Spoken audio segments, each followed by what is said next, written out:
Hello and good morning everyone, and thank you for joining our Mimeacst Email Security 3.0 webinar today.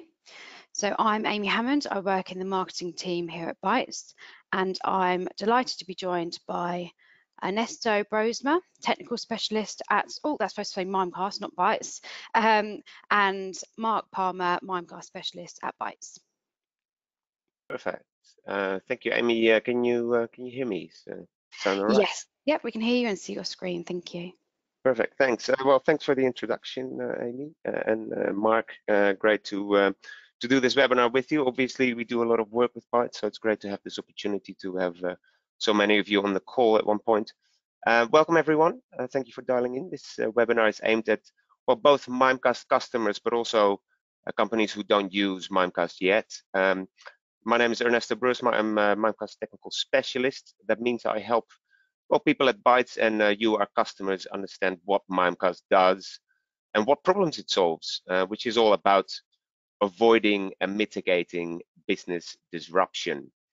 As you can see on the screen, today's story is about email security 3.0. So in that case, what is email security 1.0 and 2.0 then, right? Well, that's a good question, and thanks for asking. An interactive crowd already, I like it. Let's start with email security 1.0.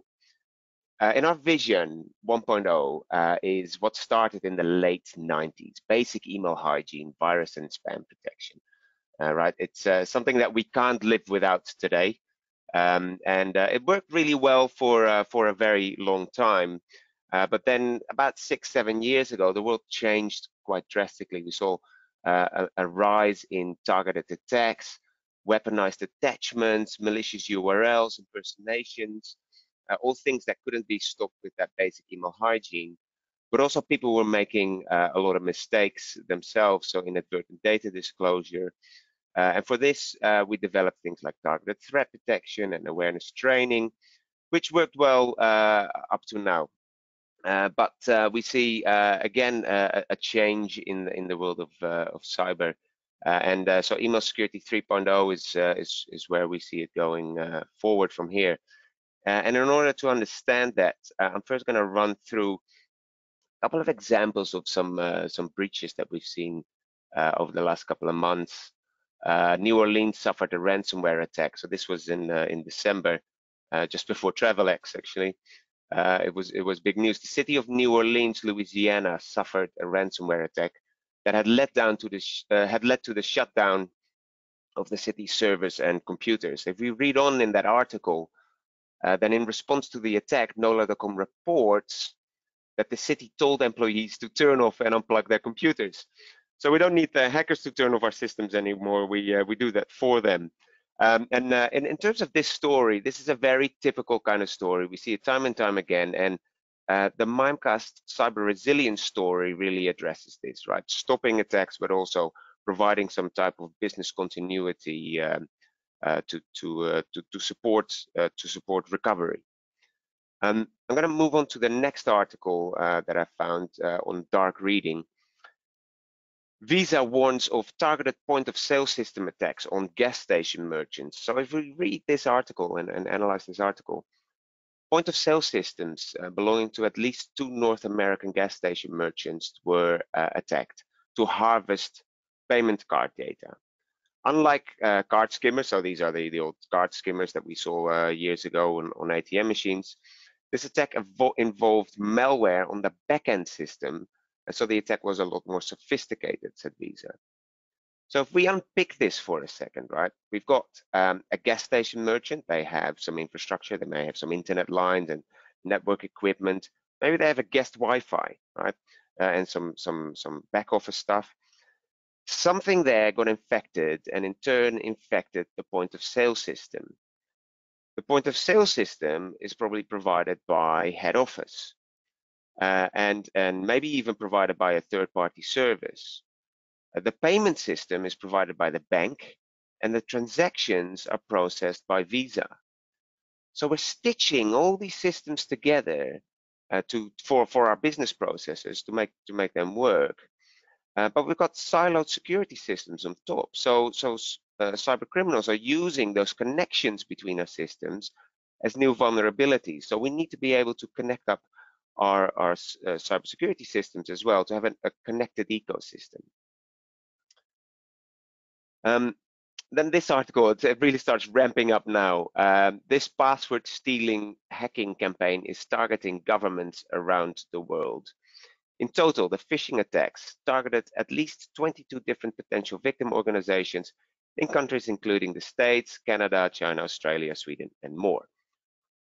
All of the attacks involved emails claiming to be related to the targeted government agencies, and all of them attempt to trick victims into clicking an email link that asks for their username and password. And then anyone who enters their credentials has a hacked account. So they're not targeting our own users anymore inside our organization. They're targeting our customers, and we don't control our customers' infrastructure. We don't control these hacking websites. I'm going to show you 3 examples that these are text messages that I received personally over the last few months. You have a message for your listing on Gumtree. Click here to read your message. Or Argos card here with closing accounts that are yet to migrate to the new platform. Update your accounts to keep it active. Very compelling message. But if you look at those URLs, they're not Argos cards, they're not Gumtree. And the last one, we are unable to process your latest bill.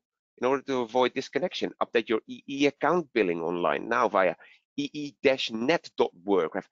As an IT professional, you can see that that doesn't follow a normal structured URL, but for many normal people, it's very hard to decipher that, and there are compelling messages. So how are EE and Argos and Gumtree going to protect me as a consumer from these types of attacks, and how are they going to protect their brand? Especially in the new world. So this is our triangle of disruption. Dun, dun, dun. The triangle has 3 pillars. The first one is dependency. We depend on our IT systems to be up. As we saw in that New Orleans attack, you know, if your systems are down, even if you can't email as an organization, you can't really work anymore. You can't operate. There's also an interdependency, and I highlighted that in that Visa attack. If one system is infected, it may bring other systems down as well. And then there's a new world of regulations out there, especially GDPR. Of course, the ICO has been handing out some severe fines. So as an organization, first, you're the victim of an attack. Now you've suddenly become the villain because you didn't protect your customers' data well enough. And so what can break this triangle? What can cause disruption? Well, first of all, human error, malicious acts, and technology failures. And hackers know this all too well, so they try to cause disruption.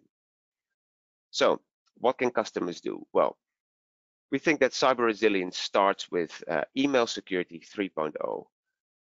At your email perimeter, that's where it starts first. And there's an office block there, and maybe traditionally everything was done at on your firewall. But even if you use cloud services, there's still a perimeter to your email. The email still needs to come in and need to go out of your system, and there's a perimeter there.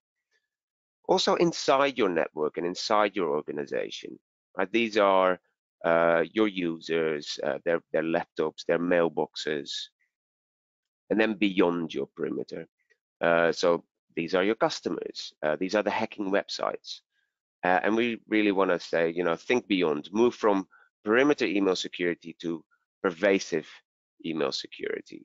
So I'm gonna break these down into different ones. The first one that I'm going to talk about is at the perimeter, but I'm going to go through this quite quickly because I want to focus more on the other ones. But at your perimeter, email security is what Mimeacst provides, right? Basic email hygiene, anti-spam, antivirus, but also advanced targeted threat protection to protect against those most sophisticated types of attacks. And then data leak prevention. You don't want certain pieces of information to leave the organization. And this is all still part of that email security 1.0 and 2.0 story. And it addresses, for example, that New Orleans attack that I mentioned before. Now we move to inside your network and your organization, so your users and your mailboxes. It could happen that maybe someone clicked on a link in their Gmail when they were on their work laptop, and their laptop got infected, and a hacker got access to Outlook that way and started sending out malicious emails inside your organization, right? That doesn't go through that gateway. For this, Mimeacst has internal email protect, so we can detect when malicious emails are being sent inside the organization, and then we can alert the administrators and the users that there was an issue. But we can also provide some level of quarantine and remediation, right? And that's automatic, so we can automatically clean up the mailboxes when we've detected a threat inside your organization. And then finally, awareness training. And I want to put a little bit more focus today on this topic because it's incredibly hard for people to recognize types of attacks. And the harsh truth about security awareness is that 64% of employees are unenthusiastic about cyber security training, right? Because it's boring. And therefore, if they don't follow their training, they're unengaged. They don't learn anything. They don't know how to protect themselves. And some research by Intel, 97% of people around the globe cannot identify a sophisticated phish. Now, if I was to ask you on this slide, is there anything that you see that's a little bit out of the ordinary, right? I just want to give you a little example. If you look at the second A in awareness on the top line, and you look at the A in harsh, they are two different characters. And that's what attackers do, right, in domains to trick your users. And so we need to train our users to be vigilant and be able to pick these kind of things, because it's with enticing messages like we're unable to process your latest bill, people are clicking on those kind of links. So what do we think at Mimeacst that you can do? Well, awareness training, first of all, you need to leverage humor. And here is one of the characters in our videos, Human Error. He's trying to get your attention there and trying to get you to click on a phishing link.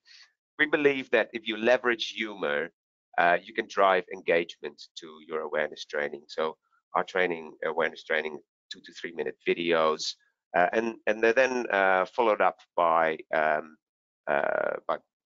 question. So you can sharpen employee security reflexes, and you can change that behavior. But we can also start tracking our users' risk score, so we can understand and reduce employee risk. We're going to say goodbye to Human Error here for a second, and I'm going to show you. So this is a bell curve that you kind of get. You can see which users in your organization are riskier and which ones are less risky. So in the middle, you have the majority of your users. And then slowly you can see their risk becoming lower, so you can see that they get a better risk score. And the system takes care of those users themselves, so you don't have to worry too much about those. But at the bottom end, you see the people that are unengaged, they have a bad attitude towards security, they got all the red questions wrong, they click on phishing simulations.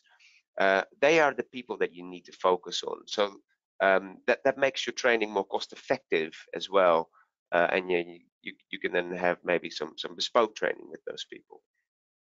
But also in the top end, on the complete other spectrum, there are some excellent users there. Maybe you want to incentivize that. Maybe you want to say, well, this quarter, everyone that scores excellent, we're going to take out for lunch at the end of the quarter. Then there is a real incentive for users to actually follow their awareness training, right? If you want to know a little bit more about this product, or you want to see some of the funny videos, then get in contact with Bytes and definitely ask for a demo, because it's a great product. We don't have time to go into a demo today, but yeah, definitely get in contact. So that's inside your network and your organization. So we've looked at the perimeter and inside. This is all still under your control. These are your systems and your users. What about beyond your perimeter? So these were those text messages that I showed you, your customers and those hacking websites. First of all, you want to leverage global threat intelligence there. You want to make sure that if a new threat is detected, that you know about it. But you also want to influence global threat intelligence. If you detected a new phishing campaign against your organization, how can you tell the rest of the world about that, right? You want to do some proactive risk hunting. You want to make sure that you're not just waiting for an attack to happen. You're out there looking for new attacks against your domain and against your brand. You want to know that if someone sends an email on behalf of your domain, and then you need to apply some brand and domain protection. You should be the only company that should be able to send emails on behalf of your domain. And when you find one of those phishing websites, you want to be able to take those down. So this obviously targets those text messages that I showed you before. So let's start with global threat intelligence. Any Mimeacst customer that has email protection already has access to a threat dashboard. So they can, for example, see what kind of threats have been coming into the organization over the last month. And they can see where it originated from. For example, this is from a demo platform, so it all came from the United Kingdom. I can assure you that it normally shows other countries. And you can drill a little bit deeper into those threats. So security specialist can then say, okay, well, this threat came in. What was this? Oh, it was a macro. It was an Excel file, and this is the structure of the Excel file, and there was a Visual Basic script there that was malicious, and if you click on the evidence, you're going to see if it had malicious shell code or if it had malicious scripts, and that's very valuable information for security specialists. They can use that information and push that into their other systems so they can see if that threat was detected anywhere else as well. Another thing that's going to be available imminently to customers is a view on all the threats that are coming into the Mimeacst platform. So now you can start seeing that if a threat came into your system, was that part of an overall campaign that Mimeacst see this threat coming into other organizations as well? Well, in that case, thank God that we're protected, but it's just an overall phishing campaign. Or was this targeted at us? Was this only observed? Was this attack only observed against our organization? Then you know you need to make sure that you analyze that in a little bit more detail and you put your defenses up a little bit more. Some other things that are going to be available pretty soon is a risk score, a risk grading. That's based on several different things. For example, how many attacks are coming into your organization, and how does that compare to other organizations in your industry, in your region, other organizations of your size, and you can then compare that against that. If you have purchased a couple of Mimeacst products, but you haven't configured them, then that affects your risk score.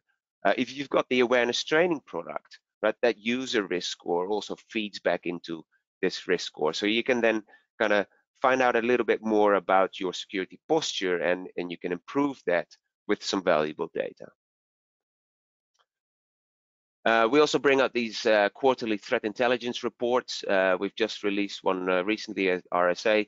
During these, in these reports, we analyze a quarter worth of attacks and phishing campaigns, and we break them down into regions and into categories of types of attacks.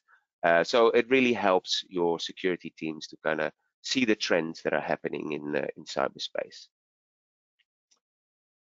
So let's move over to the connected security ecosystem. I mentioned that Visa attack with all the different systems that were interconnected. So you want to make sure that you have a an interconnected security system. So Mimeacst already has 46 certified integrations. You can see all of them on our website. We're working on actively working on 80 more certified integrations right now. We've got more in the pipeline for the rest of the year, and already hundreds of integrations have been done by customers that we don't even see. And that's because we have open documentation and people just connect all the systems up. I'm going to highlight a couple here because Bytes also can help you with these systems. And I'm just going to highlight one of these. For example, the first one that you see, Cortex. If Palo Alto, who make firewalls and security systems, if they find a breached user, then they push that information into their data lake, which is called Cortex. And Mimeacst can get access to that data lake, so that if one of your users is compromised, it can automatically, in Mimeacst, quarantine that user and stop that user from sending and receiving emails. Right? So that helps with automation of containing the risk. And all these systems that you see here have some kind of integration built already to help customers get some added benefit. So if you use any of these systems or any other systems, get in contact with Bytes, talk about how to integrate your systems. Let's move on to the next topic, Demark Analyzer. If you're on the phone and you already understand Demark, well, very good for you. You're quite unique. Many people scratch their head when they hear Demark or have no idea what it is. I'm going to have an attempt at explaining it to you. So as an organization, you bought a domain for your company. In the original design of email, there's nothing that stops anyone from sending emails on behalf of your domain. And this is what attackers do. They send emails on behalf of your domain. So in 2003, a couple of new systems were created, or techniques were created, frameworks, that if you tell the world what your sending sources are, then the world can verify that the email came from you. Very simple concept. So you can take control over the domains that you own. And these systems are SPF and DKIM. And for the technical people on the phone, they'll be familiar to them. Now, that's nice if you're a small organization and you have one email system and maybe marketing uses some kind of MailChimp or something like that. And maybe you have a CRM system and a finance system to send emails. Done. We've got 4 sending servers. The world knows about it. If it comes from anything else, just block it. But if you're a larger organization, how do you work out what your sending sources are? You may have dozens or more sending sources. And if you cannot definitively say these are our sending sources, then the recipient cannot definitively say we're going to block everything else. It's called a soft fail rather than a hard fail. So it's really difficult for organizations, larger organizations, to set these up. And for this, we've got Demark. And Demark is a framework that pretty much asks your recipients to report back to you on a daily basis what emails they received from your domain. It's nothing that users have to do. The system does that in the background. But what that then shows you is it gives you a view of where your emails are being sent from in the world. So you see the map in the top right. This organization, most emails came from America and some from China, but that organization may not have presence in China, so they can then easily identify those as the malicious sources and the American ones as the legitimate sources.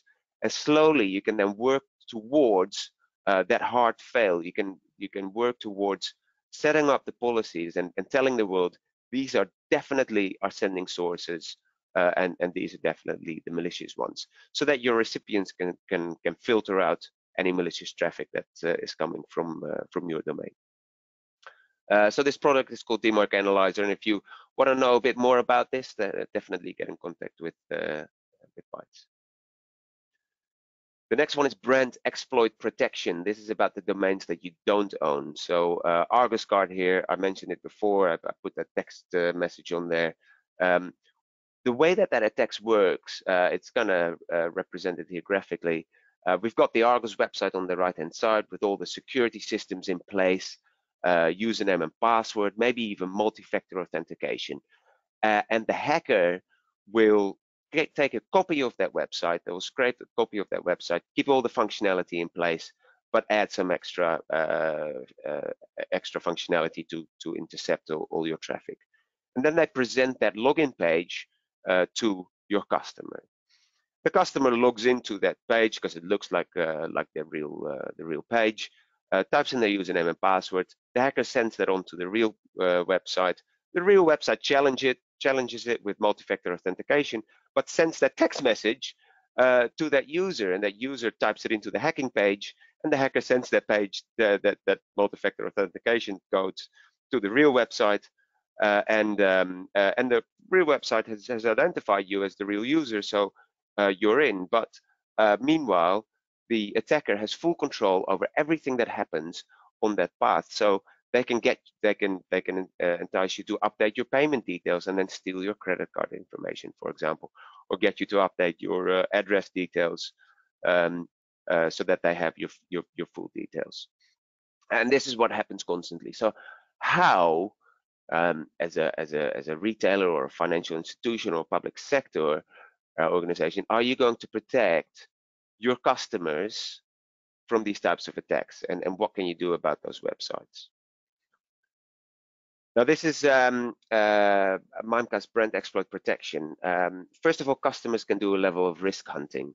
They can use Mimeacst to find out which domains have been registered recently that look like their own domain, right? So you as an organization, you can just see, okay, this is our brand name, look for anything that looks like that brand name. You can then see subdomains, changes in domains. You get snapshots of what that website looks like, so that you can see if it looks like your own website, and the analysts are making sure that they analyze that with you and keep you up to date. But sometimes those threats exist on a website that doesn't look like your domain at all. It's just running on 123.tryme.com or something like that. In that case, we have a level of threat detection.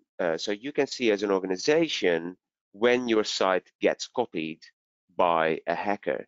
Even when they're still building that attack, you are already aware that that attack is happening. You can see them building that attack, right? So you're ahead of the hacker here.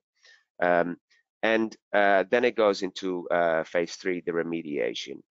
And that's part, and the remediation, we've got several different steps that you can take. The first one is influencing the global threat intelligence that I mentioned before. You can make sure that you can feed that malicious website into 21 different threat feeds online, including Google Safe Browsing, Virus Total, Trend, all kinds of 21 different threat feeds, so that if your customers happen to use any of those, they're immediately protected against those. And this happens, within seconds. Then you want to take down that website. Now, if anyone on the call has ever been through a takedown of a website, you probably know that you need to get lawyers involved. You need to prove to the hosting provider, where you don't even have a contract, that they are hosting something that's attacking your domain. They're reluctant to take it down because it means a loss of revenue for them. It can take easily up to 2 weeks to take a website down. Customers that have Mimeacst brand exploit protection, on average, take down websites in 3 hours, because we already have all the connections with those hosting providers, and we have the reputation. We provide the correct evidence. So shortening that takedown is incredibly valuable, because as soon as that happens, that attack is definitely stopped. But also those hackers will stop attacking you going forward, because they don't care who they attack. They'll attack the easiest target. And if they're targeting your organization, they constantly get taken down in 3 hours. There's no ROI in it for the attacker, right? Now, it could be that some of these websites are hosted in areas where we don't have any litigation. If it's hosted in, for example, Russia, it can take us 2 weeks to take it down as well. And for this, we have mitigation. These are deception technologies where we can make sure that we dilute that hacker's information, that stolen data, and confuse and challenge the attackers. Of course, there's full integration with Mimeacst as well. So if you find a new breach, then you can definitely automatically protect all your users inside your organization as well without any wait. Now, as I mentioned before, this is obviously incredibly useful for organizations in the financial industry, retail, any customer services companies, B2C organizations, public sectors, central and local government, but also I think building societies, schools, colleges, anyone who has a login portal. In terms of B2B, supply chain attacks happen in this way as well. So insurers and manufacturers, anyone with customer service portals that need to protect it. Yeah, if you want to know a bit more about this and see a demo, definitely get in contact with Bytes. So that in a nutshell was beyond your perimeter, global threat intelligence, proactive risk hunting, and brand and domain protection, which is our email security 3.0 story. And I think I'm going to open it up for questions now. Amy, do I hand back to you? Have you been collecting the questions? Okay, so one question here: which of these services are currently available to Mimeacst customers, and which are new?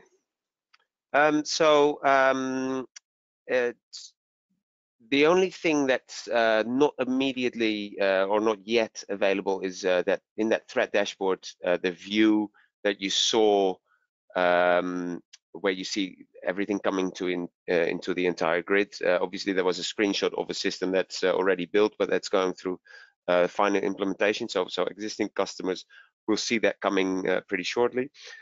All the other products are available. So the awareness training, we've had that for about a year and a half now, and it's incredibly popular and funny. Then the threat intelligence reports that are coming out, and the threat dashboard, the other things that I showed in the threat dashboard are available. The APIs, the 46 integrations that what I mentioned before, all those integrations are available immediately, and there are videos with those. They're very easy to set up. They're often set up in within the hour, so you can see immediate value out of those. The other 80 that are being worked on, you'll see them slowly being released every month. So that list of those 46 has been growing over the last year or so. So yeah, new ones come out every few weeks. And then the last two that I mentioned, Demark Analyzer and Brent Exploit Protect, they're both available immediately. And also they're available as a standalone product. So any non-Mimeacst customers, you don't have to have Mimeacst email protection on your gateway in order to have Demark Analyzer or Brent Exploit Protection. Obviously, you get more value by combining them, but you can have them as standalone products.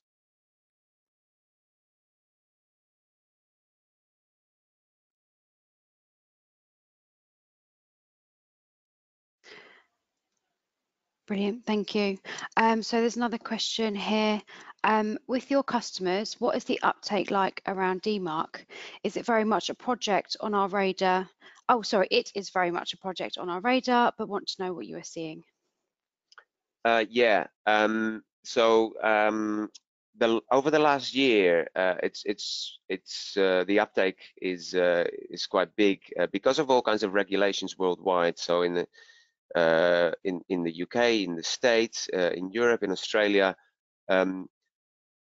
the government has set policies that any government organization should be adhering to these now, and it's likely that organizations that deal with the government soon need to do that as well. A lot of insurers kind of look at those kind of things and have different premiums for different levels of cybersecurity, and having Demark in place is definitely a big plus for them.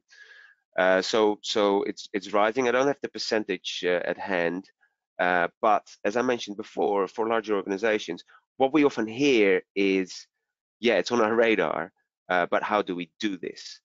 And this is where a tool like Demark Analyzer really helps, but also the professional services that come with that.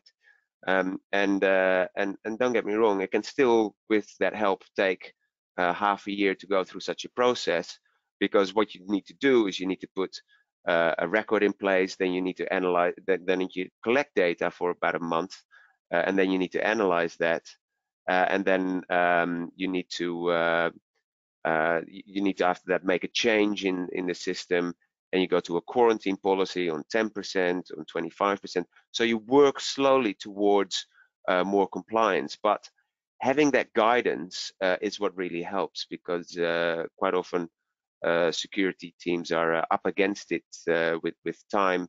They're busy enough, and to get someone working on the Demark project is it's just something that is on the radar, but too difficult. So hand off that that project to someone else and let them guide you through it.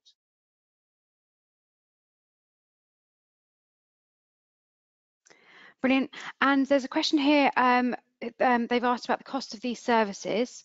So Darren, we will take that offline and get back to you on that one. Then there's another question here. This one's from Dean. There has been a recent push to use AI in the email security field, with companies like Aquali, hope I've pronounced that right, entering the fray. What is Mimeacst doing to keep pace? So artificial intelligence. If you if you go into programming and you learn AI programming, the first thing that you learn often in the books is how to write a spam filter. So we've been doing AI pretty much since we started this, right, in 2003. We have multiple AI engines running in the background, and it's often a combination between policies, between kind of just normal programming and AI, and threat feeds and threat intelligence. So a good example is, for example, our attachment protection goes through 3 layers of different virus filters, normal virus scanners, then a layer of AI, and then a sandbox. Our impersonation protection, which finds out if someone is trying to impersonate, say, your CFO inside your organization and ask your finance controller to make a payment, or someone in your supply chain or something like that, uses AI engines to analyze the data, but a different AI engine to analyze the domain. The Brent exploit protection uses AI to find out what domains exist on the web that look like your brand. So we have AI engines coming out of our ears in every layer, and there is a document online which is the cyber resilience deep dive, and that talks about all the layers that we use in our email protection, including the URL protection, the attachment protection, impersonation, and the normal spam scanners. Yeah, that highlights the difference of those AI engines. So yeah, we have a large AI and automation team in our development team.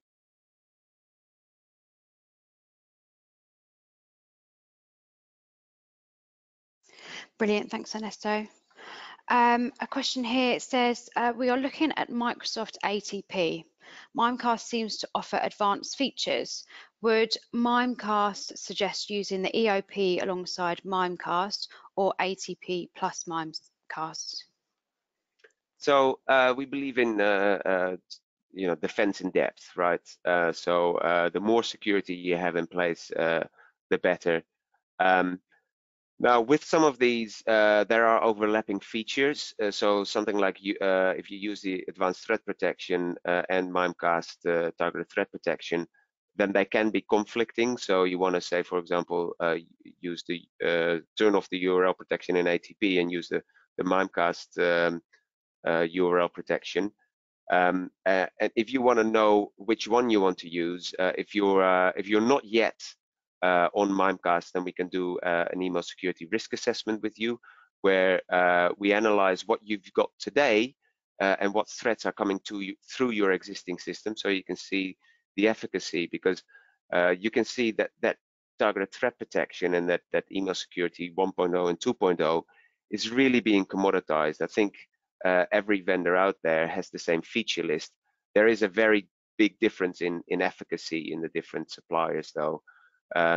So yeah, make sure that you do efficacy tests and whatever you can double up. So the EOP doesn't conflict with anything, but some of the targeted threat protection features do.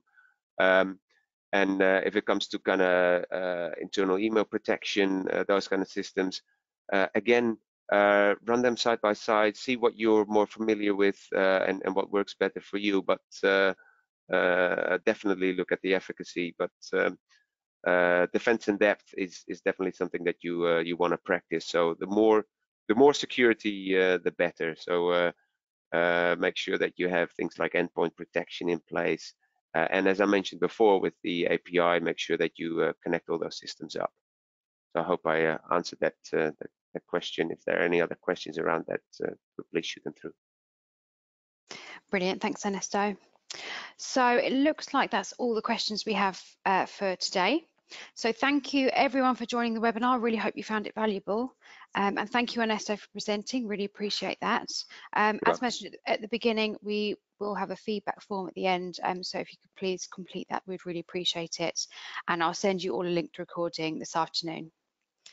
Okay, so thanks again everyone and enjoy the rest of your day today. Thank you. Thank you.